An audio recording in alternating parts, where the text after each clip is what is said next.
Recent news on the hydrogen front has been quite heartening.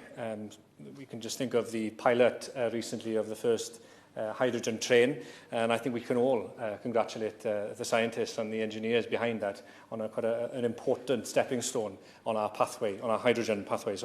Yet within that wider hydrogen economy, it is clear that the UK does need to make further progress in certain key regards, and as the Honourable Member for Warwick and Leamington mentioned, by comparing ourselves to countries such as South Korea, which has set a target of 200,000 hydrogen vehicles and 450 refuelling stations by 2025, we can see that the UK lacks a clear hydrogen industrial strategy. And so I would like to add my voice to those calling for a clear and ambitious hydrogen strategy that works for all and with all 4 nations of the UK. However, I would like to concentrate my remarks today on hydrogen-fueled personal vehicles and the need for a balanced approach towards both the supply and demand side of the hydrogen economic equation if we are to make significant and swift progress along this pathway.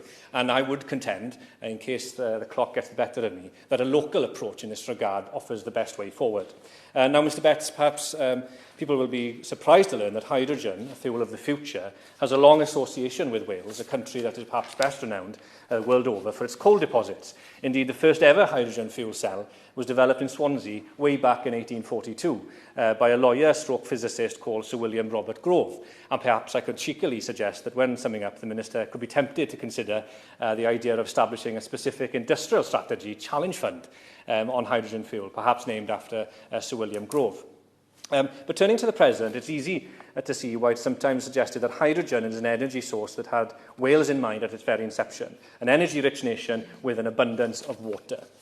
Wales is also blessed with a world-leading hydrogen sector, from the Hydrogen Centre in Baglan Park to Riversimple, a hydrogen vehicle manufacturer. Yet a supply-side focus risks missing the opportunity offered by Wales' strategic depth in hydrogen. Now, I would therefore urge the Government to consider how we can support the development of small and commercially viable markets based around individual hydrogen refuelling stations.